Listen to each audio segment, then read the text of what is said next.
오늘 우리에게 주신 하나님의 말씀은 다니엘서 6장 1절에서 4절까지 말씀입니다.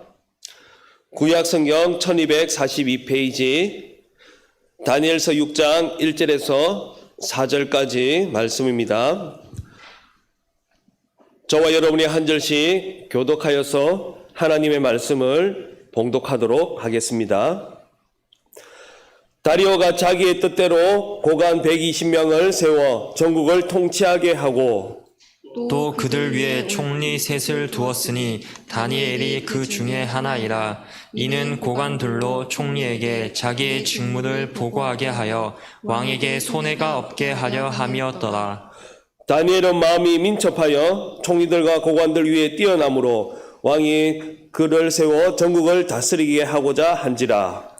이에 총리들과 고관들이 국사에 대하여 다니엘을 고발할 근거를 찾고자 하였으나 아무 근거 아무 허물도 찾지 못하였으니 이는 그가 충성되어 아무 그릇됨도 없고 아무 허물도 없음이었더라. 아멘.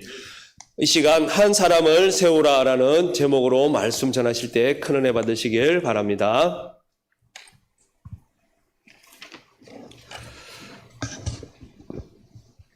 드디어 대망의 2021년의 문이 열렸습니다.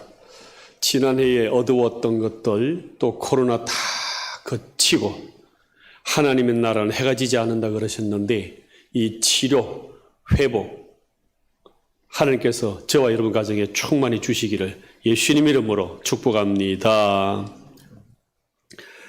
영국 식민지였었습니다. 말레이시아 연방 속국으로 있다가 1965년에 간신히 독립이 되었습니다. 땅 면적은요, 김해시보다는 크고 부산시보다는 작은 조그마한 나라인데 그 땅도 섬이 63개, 그러니까 쓸모가 없는 참 허약한 땅입니다. 그런데 이 나라가 무슨 소망이 있었겠습니까? 무슨 비전이 있었겠습니까? 그런데 이 리콴유라는 수상이 딱 당선되부터 해가지고 정직한 높은 시민의식, 공정하게 통치를 시작했습니다. 그래서 도둑은 발도 못 붙이는 치안이 강한 나라, 세계 나라가 다 신뢰할 수 있는 금융 경제 대국으로 만들어 갑니다. 땅이 없고 섬밖에 없고 좁으니까 바다 밑으로 길을 내갖고 팔자선으로 이것이 고속도로를 뚫는 이 모든 것들이 관광대국이 돼가지고 전 세계 주목을 받기 시작한 그 나라가 싱가포르입니다. 리콴유 한 사람 때문에. 세계 유럽의 식민지에서 벗어나서 독립한 나라가 얼마나 많습니까? 그런데 자립도 안 되는 나라, 생존권도 유지 안 되는 나라가 얼마나 많이 있습니까? 그런데 세계가 바라보는 경제대국으로, 금융대국으로, 관광대국으로 이 나라가 선 것은 리콴유라는 한 사람 때문입니다. 이 나라가 얼마나 신뢰가 되었던지 트럼프하고 김정은 정상회담을 할 때 이 나라 갑니다. 믿을 데가 없어갖고. 한 사람 리콴유 때문에 그랬던 것입니다. 그런데 북한 동포를 한번 생각해 보십시오. 이 북한은 교회를 불허합니다. 성도를 체포해 죽여버립니다. 가난 때문에 목숨 걸고 탈북하고 옵니다. 굶주림 때문에 견딜 수가 없어서 도망 나갑니다. 이 탈북해서 도망가다가 산에서 출산을 하고 차 안에서 아기를 놓고 막 참 불쌍한 나라가 되어버렸어요.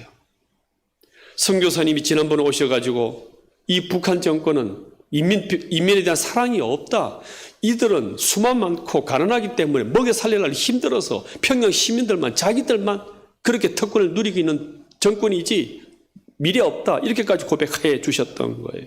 그럼 우리 고민이 뭐냐 그러면 하나님 이 북한은 언제 개혁되고 이 백성들이 제대로 살 수 있도록 언제 문이 열릴랍니까? 언제 정권이 교체될랍니까? 왜 하나님은 그냥 보고만 계십니까? 언제 해방시킬랍니까? 저 고민이었어요. 그때 오늘 본문을 제가 묵상하고 기도하면서 주신 말씀이 이거예요. 한 사람이었다는 거예요. 개혁할 사람, 바꿀 사람, 또 바뀌고 난 뒤에 정직하게 백성들을 사랑하면서 끌어나갈 만한 지도자, 사람이 없는 거예요. 하나님은요, 사람을 통해서 일하시고 세계를 끌어가십니다. 하나님의 섭리와 하나님의 그 부유한 인도를 사람을 통해서 이끌어 가신다는 것입니다. 그러니까 경제 문제가 아니라는 거예요. 시스템, 제도 문제가 아니라 사람을 통해서 하나님께서는 끌어가신다는 것을 말씀하고 있는 거예요. 이 사람이 없는 거예요. 북한에는요, 사람이라는 인물의 기반이 다 무너져 버렸어요. 없는 거예요, 사람이. 이스라엘 백성이 애굽, 이집트의 노예로 들어갔습니다. 400년이 흘러갑니다. 고역과 그 핍박으로 죽을 지경입니다. 하나님께서 400년 정도의 노예로서 예언을 하셨고 독립시켜 주겠다고 말씀하셨는데 그것이 영원한 거예요. 언제 독립될지 캄캄한 거예요. 어떻게 하면 됩니까? 어떻게 이 이스라엘 백성들이 출애굽하고 하나님 나라를 건설해 나가는 귀한 인물로, 사람으로, 백성으로 살아갈 수가 있습니까? 그때 사람들은 생각할 거예요. 해방부터 해야 된다. 군자금을 준비해야 된다. 하나님 빨리 응답해 주시옵소서 하고서는 많은 방법을 강구했을 거예요. 그때 하나님의 방법은 사람이었어요. 사람이다. 출애굽 2장 한번 보십시오. 같이 읽어볼까요? 시작. 레위 가족 중 한 사람이 가서 레위 여자에게 장가들어 그 여자가 임신하여 아들을 낳으니 그가 잘생긴 것을 보고 3달 동안 그를 숨겼으나 이 사람이 누구예요? 모세예요. 나라든 국가든 가정이든 교회든 그 무엇이든 하나님께서는 살려나가는 방법을 사람을 먼저 키웁니다. 사람을 먼저 준비하십니다. 그래서 레위 가족의 한 남자, 레위 족속의 한 여자, 아주 경건한 사람, 이 경건한 신앙으로 무장된 이 한 사람 속에서 모세를 예비시킵니다. 그리고 모세가 태어났을 때 이들에게 신앙으로, 믿음으로, 사랑으로 잘 키워가지고 이 민족을 내가 이끌어 주리라 하고 있습니다. 제 대학 다닐 때에 데모가 늘 있었어요. 대학원 때도 늘 있었어요. 공부를 제대로 못했어요. 유리창 부수고 미 대사관 부수고 시청 부수고 막 그랬었어요. 근데 지금 돌이켜보니까요, 제도를 바꾸고 정권을 바꾸고 하는데 이게요, 결국 이 어둠의 역사는 계속 반복되어져요. 왜 그럴까요? 제도를 바꾼다고, 시스템을 바꾼다고, 법을 바꾼다고 이것이 해결되는 게 아니에요. 왜요? 사람이 안 바뀌니까. 정권 바뀌어도, 법이 바뀌어도, 제도가 바뀌어도 사람이 안 변하니까 결국은 계속 이 어둠의 굴레, 이 고리는 돌아가는 거예요. 결국은 한 사람이 문제인 거예요. 국가의 법이나 제도는요, 죄를 억제시키거나 공정하게 유지되도록 하는 그 역할밖에 안 되는 거예요. 진짜 생명력이라든지 사람을 살린다든지 이 사람을 변화시키는 힘은 법이나 제도나 국가에 없어요. 너무 큰 기대하지 마십시오. 이 이스라엘 백성들이 바빌론 포로로 들어갔습니다. 성전이 무너졌습니다. 예루살렘이 멸망당했습니다. 이 미래 어떻게 해요? 이 끌려간 포로들은 어떻게 해? 누가 인도해요? 그때 하나님의 방법은 사람을 세우는 거였어요. 다니엘을 세워가지고 이 백성들을 위로하고 백성들을 끌어가고 신앙을 다시 부여잡도록 만들어주고 이 자존심 상해서 비참한 모습으로 포로로 살아가지 않도록 이 다니엘을 세워가지고 또 지켜나가기 시작합니다. 바빌론, 메대국, 다리오 왕이 이 바벨론을 끌고 가고 있었는데 메대국이라는 다리오 왕이 이 바벨론을 다시 재점령해가지고 나라가 너무 커지는 거예요. 나라가 너무 커지니까 120명의 주지사를 세워서 통치하게 합니다. 지금 미국의 어떤 제국 같은 거죠. 그런데 이것도 120명의 주지사를 세워서 하다 보니까 이것도 너무 넓고 광활하고 힘든 거예요. 그래서 다시 총리를 세우는데 총리도 한 명가 되는 게 아니에요. 3명을 세우자. 그것이 오늘 본문의 1절과 2절에 나와 있습니다. 이 총리로 임명이 되은 사람이 다니엘인데 이방인, 포로민족인데 자막 보시게 되면요. 이 느부갓네살 왕은 다니엘 1장에 보시게 되면 바빌론 왕으로서 이스라엘을 멸망시키고 성전을 불태운 왕이에요. 그래서 포로로 끌려가 버렸습니다. 그 다음에 두 번째 벨사살 왕인데 이 밑에 치하에 들어갔습니다. 뿐만 아니라 메대국 다리오 왕이 이 바빌론을 침략해가지고 정권을 바뀌게 해요. 그 다음에 이 다리오 왕 2년 뒤에 고레스라는 페르시아 왕이 또다시 재집권을 하게 되죠. 이렇게 네 나라와 왕이, 아니, 두 나라와 세 나라와 네 왕이 바뀔 때에 다니엘은 그대로 존속돼요. 총리로서 쓰임받아요. 사람은 바뀌고 왕은 바뀌는데 총리는 그대로 이어가는 거예요. 이렇게 하나님께서는 이 귀한 다니엘을 사용하셔서 믿음을, 신앙을, 국가의 복지를, 포로가 된 이 백성들을 인도하고 지켜주고 그 다음에 나중에 독립할 때도 이 다니엘은 같이 돌아옵니다. 이렇게 하나님께서는 보호하시고 인도하시고 이들을 곱게 보살펴 주셨던 거예요. 지금도 하나님께서는 이 사람을 들어 쓰시는 거예요. 어떤 사람을 들어 쓰실까요? 먼저 정직한 사람입니다. 4절 말씀 한번 보시겠습니까? 같이 읽어보시겠습니다. 아랫배 힘을 주시고 시작! 이에 총리들과 고관들이 국사에 대하여 다니엘을 고발할 근거를 찾고자 하였으나 아무 근거, 아무 허물도 찾지 못하였으니 이는 그가 충성되어 아무 그릇됨도 없고 아무 허물도 없음이었더라. 이 지금 다니엘은 포로로 잡혀왔습니다.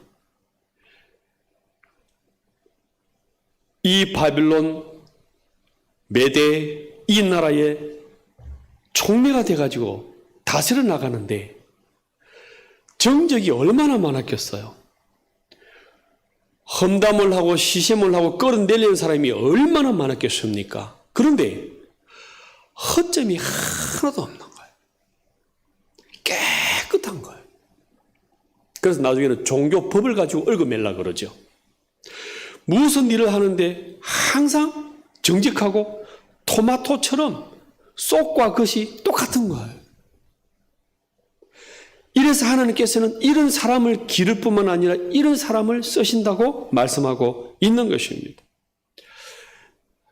이번에 감리교에서 총회를 했다고 그래요. 총회장을 뽑는 것입니다.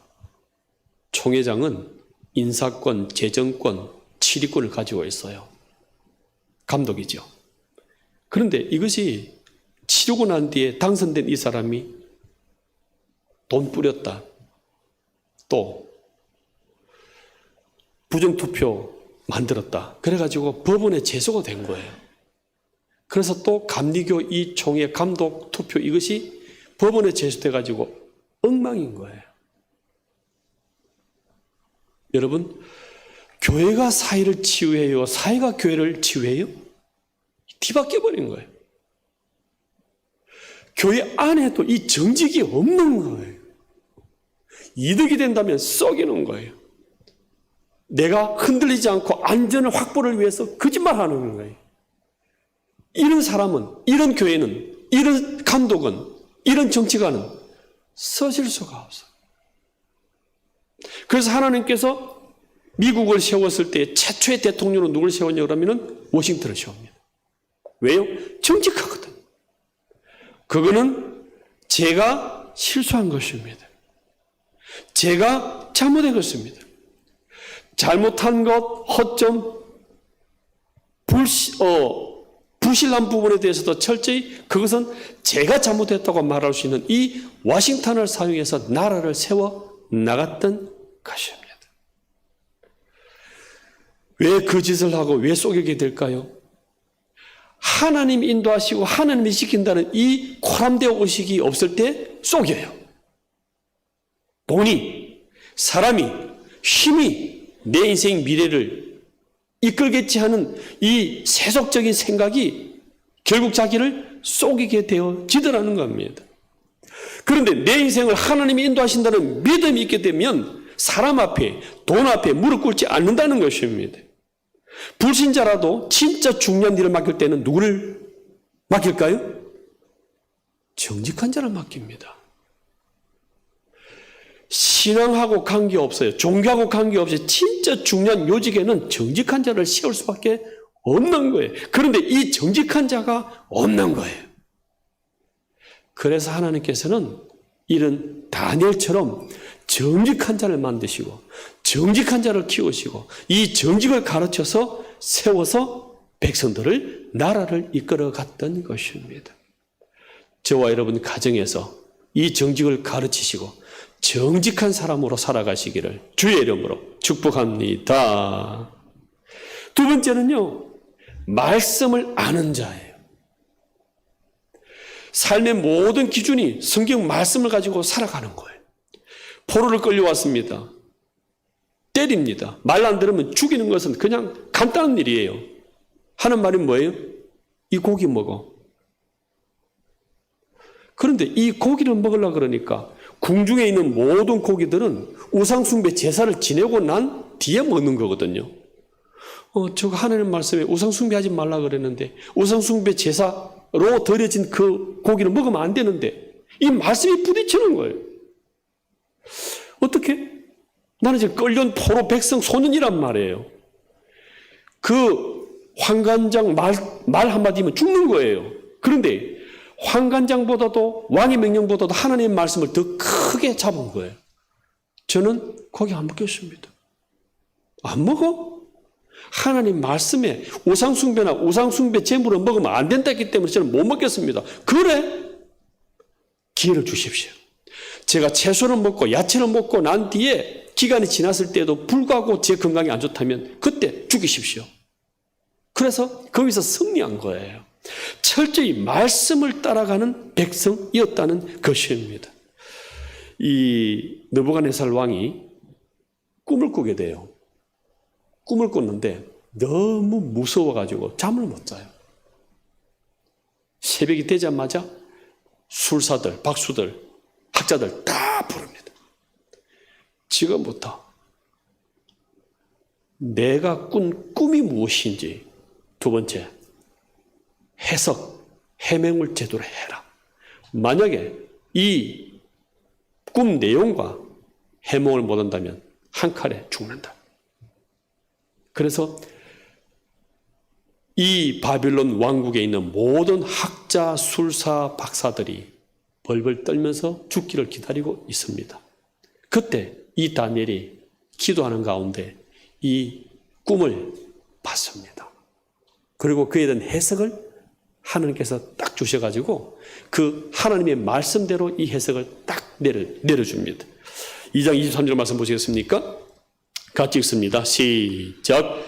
나의 조상들의 하나님이여 주께서 이제 내게 지혜와 능력을 주시고 우리가 주께 구한 것을 내게 알게 하셨사오니 내가 주께 감사하고 주를 찬양하나이다. 곧 주께서 왕의 그 일을 내게 보이셨나이다 하니라. 이 당시는 66권 성경이 완성 안 됐기 때문에 꿈으로도 말씀을 주시고 환상으로도 말씀을 주시고 선지자를 통해서 말씀을 주시기도 하고 왕을 통해서 각가지 모양으로 말씀을 주셨어요.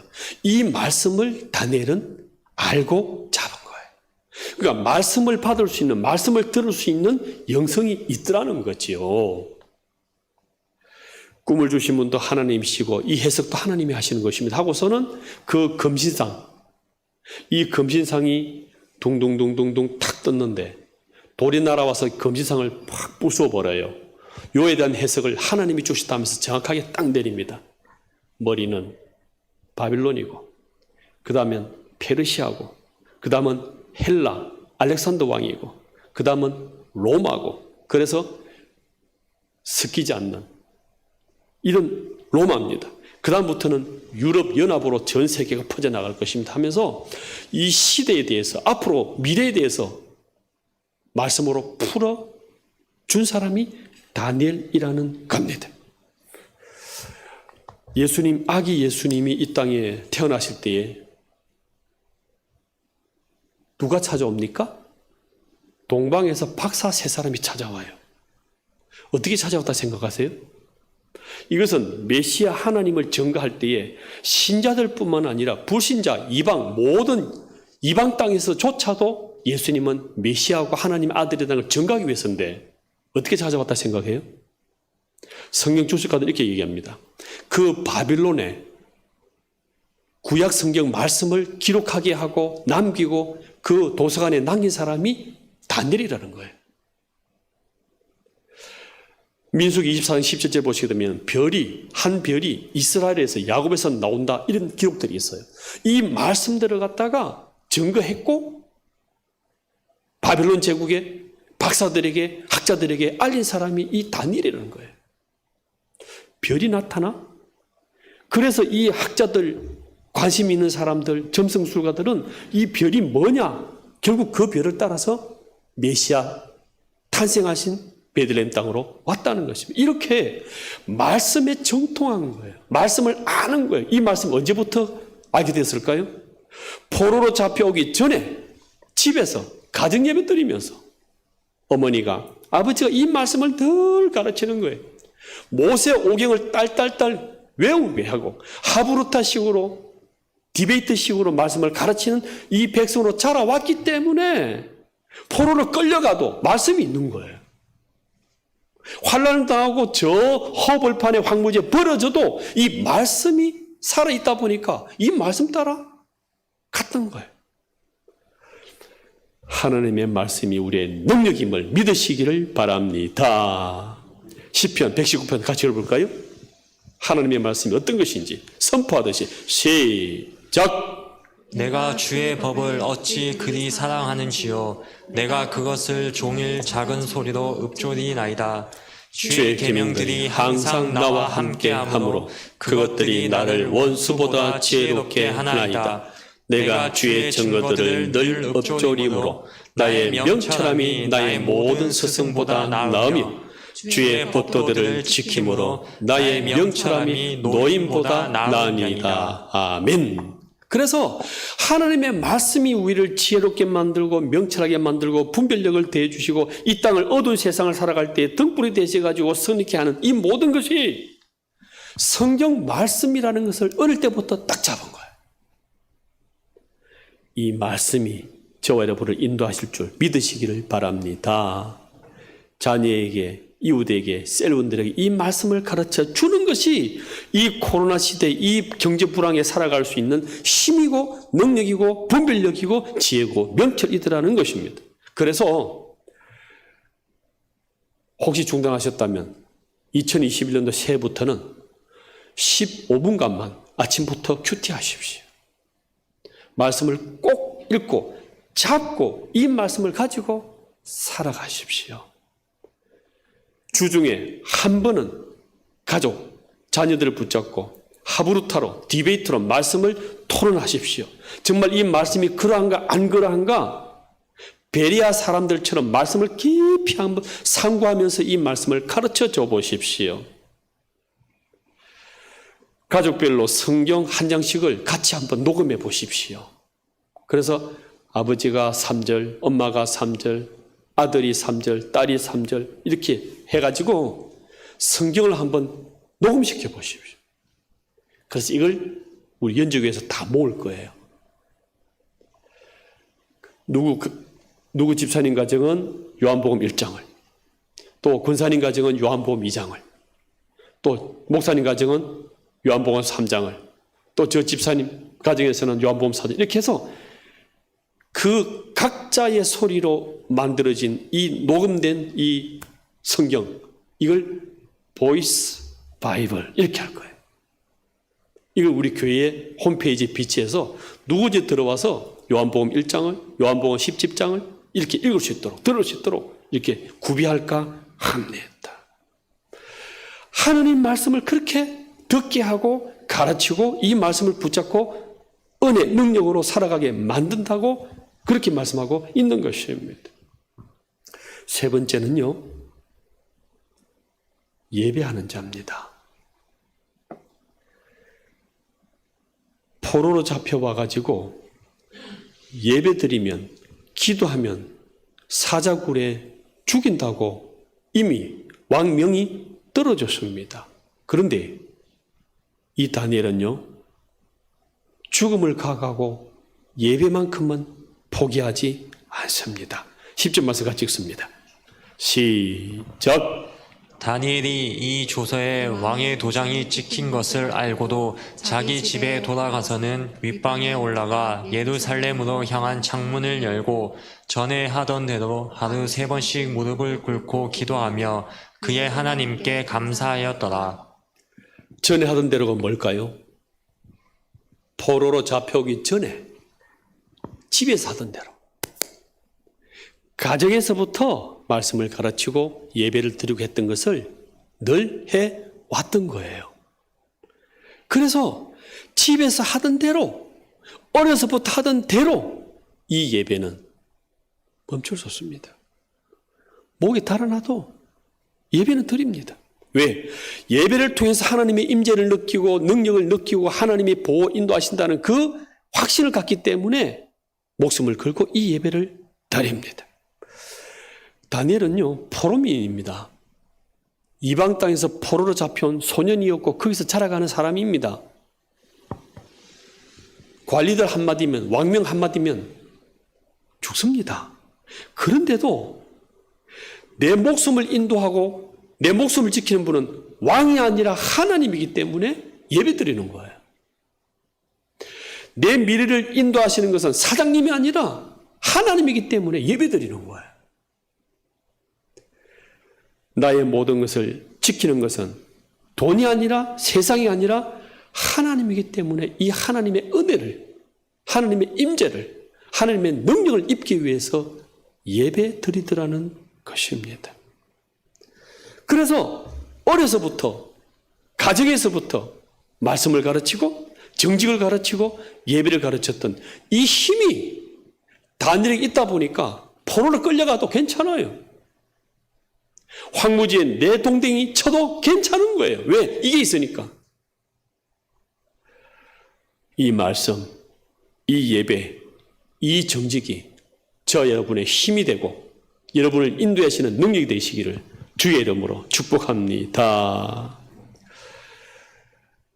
그래서 이 말씀으로 예배로 살아갔던 이 다니엘이 나중에는요, 세 총리 중에 어뜸이 되는 총리가 되어집니다. 26절 말씀 같이 보시겠습니까? 시작.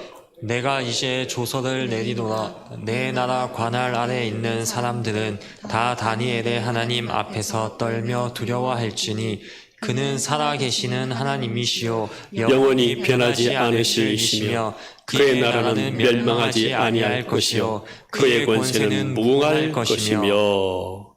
오히려 이방 왕이 하나님을 칭송하게 되어지고 이 다니엘로 인해 가지고 하나님이 증거되어지는 이런 놀라운 일들이 일어나게 되어집니다. 독일은 동독과 서독으로 나눠져 있었습니다. 그런데 소문이 들리기를 동독에는 사회주의 공산주의이기 때문에 복음 전하는 사람도 목사도 모자라고 교회도 모자랍니다. 그 소식을 듣고 카스너 목사님이 그 동독의 선교사님으로 자원에 출발합니다. 그때 갓 태어난 딸도 같이 동독 사회주의로 따라가요. 복음을 막는 사회주의지만 이곳에서 엄격한 성경 교육을 시킵니다. 그리고 철저히 억압받지만 교회 안에서 말씀으로 찬양으로 기도로 잘 자라도록 훈련시켜 줍니다. 그러다가 이 동독이 통일이 됐어요. 통일되고 난 뒤에 2005년도에 이 딸아이가 총리가 됩니다. 이것은 그야말로 깜짝 놀랄 일이고 기적이었지요. 그리고 이 여자 총리가 된 이 사람은 한 번도 되기 힘든 걸 4번이나 돼요. 그리고 지금도 총리예요. 앙겔라 메르켈 총리입니다. 소속이 어딘지 아세요? 기민당. 저는 기민당이 뭔지 몰랐어요. 기독민주당이에요. 기독교라는 간판을 걸고 기독교 민주당이라는 이름을 걸고 의장이 되고 당수가 되고 대표가 되고 총리가 되고 수상이 된 거예요. 그리고서는 유럽의 가장 힘 있는 영향력 있는 나라로 우뚝 서게 된 거예요. 국가 지도로 1위는 미국이 아니라 독일이에요. 2위가 미국이에요. 이 한 사람 때문에 독일의 위상이 지금도 경쟁시키는 이런 야만 같은 대학이 아니라 자유롭게 공부하고 재능을 살릴 수 있도록 좋은 이런 배움의 터전을 가지고 있는 나라가 이 독일인 거예요. 사진을 보셨습니까? 앙겔라 메르켈 독일 수상 2005년부터 지금까지 4회나 연임이 된 거예요. 독일 기독민주당 대표고요. 선교사님 딸로 자란 거예요. 다음 보시겠습니까? 그분을 다루고 있는 책이에요. 다른 대통령은요, 한 번 하고 2번 하기가 어려워요. 그런데 기독민주당이라는 이 대표로서도 4번이나. 근데 이렇게 영향력 있는 인물 어떻게 되었느냐? 근데 뜻밖의 이런 거예요. 이분이 함부르크에서 연설할 때 독일 수상으로서 이렇게 합니다. 여러분, 독일 시민이여, 하나님께서 우리를 부르셨습니다. 이것은 인간은 죄를 지을 수밖에 없는 존재이기 때문에 겸손할 수밖에 없는 것을 의미하는 것입니다. 겸손한 삶은 자기가 아니라 다른 사람의 존재를 더 귀히 여기는 삶입니다. 이때 우리는 모두 행복해질 수가 있습니다. 이게 연설문이에요, 설교문이에요. 제가 만일 무신론자였다면 이와 같은 책임의식 가지고 이 수상을 할 수가 없었을 겁니다. 특히 기도는 부족한 나의 모습을 돌아보고 겸손한 자세로 성빔의 삶을 살아갈 수 있도록 인도해 주는 것이 기도입니다. 이 설교를 하고 있지 연설하는 게 아닌 것 같잖아요. 국가사의 모든 문제들을 성경으로 진단하고 성경 이 말씀을 제시함으로써 풀어나가기 시작하는 거예요. 줄기세포 연구를 통해서 치유 가능성을 제시할 때 마태복음 9장에 있는 야이로의 딸 혈루증 앓는 여인의 이야기를 인용해가지고 줄기세포로 가능하다. 이렇게 얘기하는 거예요. 우리 대부분의 유럽인들이 하나님의 존재를 부인하는 무신론자처럼 살아가고 있지 않습니까? 선지자 말라기에서 시대적 그 배경이 곧 오늘 우리와 같지 않습니까? 이렇게 성경 얘기를 해도요, 4년, 4회, 지금까지 16년 이상을 총리로 하고 있는 거예요. 하나님 사랑 안에서 우리는 하나가 되어야 합니다. 하나님의 사랑이 없다면 우리의 삶은 참된 목적을 상실하게 될 것입니다. 우리가 어떻게 정체성을 확립하며 보존해 나갈 수 있겠습니까? 그것은 살아있는 신앙, 하나님의 임재를 느끼는 예배를 통해서라만이 가능합니다. 총리가 시민들 앞에서 연설문이 아니라 설교를 하고 있는 거예요. 이렇게 하나님께서는 지금도 진짜 정직하고 말씀을 알고 예배를 드릴 수 있는 이 사람을 통해서 사회를, 국가를, 우리 가정을 인도해 나가신다는 사실을 믿으시고 이 말씀에 충실한 하나님 사랑으로 충만된 우리 연주교회 성도님, 이 2021년 새해가 되시기를 주의 이름으로 축복합니다. 찬송가 309장 우리 찬양하시면서 준비하신 예물 드리도록 하겠습니다.